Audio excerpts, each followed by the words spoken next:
బాబా బాబా ఏం పందులనా మొత్తం నిండిపోయినాయి. చూడు డిషము కింద మొత్తం నిండిపోయి పైన కూడా వేసుకుని పోతారనమాట. దాదాపు ఒక 8 టన్నులు 9 టన్నుల వరకు పడుతుంది డిషంలో అనమాట. కింద పైన మొత్తం 9 టన్నుల వరకు పడుతుంది. ఇప్పుడు కింద ఫుల్ అయిందనమాట. ఒక 5 టన్నుల వరకు కింద పట్టింది. 4 టన్నులు అయితే కింద పైన సరిపోతుంది అనమాట. లోడ్ అయిపోతుంది అనమాట. ఈ లోడ్కి వచ్చేసి 12 నుంచి 13 లక్షల వరకు మిగులుతుంది. అంటే దాంట్లో కట్టింగ్స్ పోను లేదా పెట్రోలు లేదా డీజిలు అంతా పోయి ఎంత లేదన్నా ఒక 60-70 వేలు మిగులుతుంది. అబ్బా దీనికి ఏమో దెబ్బ తగిలింది. 60-70 వేలు ఈజీగా మిగులుతుంది అనమాట.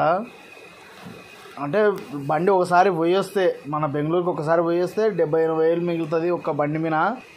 అంటే 9 టన్నుల మాల వేస్తే ₹1,00,000 దాకా మిగులుతుంది అనమాట బండి ఓనర్కి. మీ దగ్గర కూడా ఎక్కడైనా పందులు ఉంటే కామెంట్ చేయండి, వాళ్ళు వచ్చి కొనుక్కపోతారు మీ దగ్గర.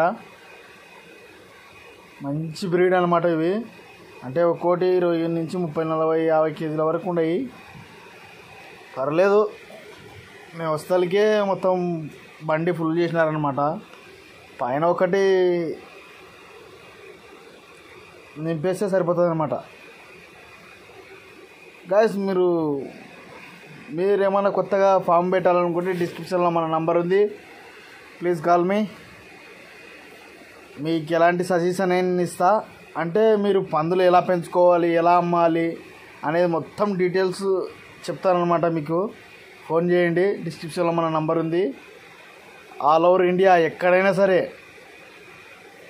ఫోన్ చేయండి, మంచి రెస్పాన్స్ ఇస్తాం. ఓకే గాయస్, మనం ఎందుకంటే దీంట్లోనే ఇంకో ట్రక్ వస్తుంది, ఆ వీడియో తీయాలన్నమాట. మీరు చాలా హెల్ప్ చేసినారు నాకు. ఎందుకంటే వీడియోస్ చూడడమే కాదు, లైక్, షేర్, సబ్స్క్రైబ్ చేసుకోండి. ఎందుకంటే నాకు హెల్ప్ఫుల్గా ఉంటుంది, మీకు కూడా హెల్ప్ఫుల్గా ఉంటుంది. సబ్స్క్రైబ్ చేసుకున్నందువలన మీకు ఇంకా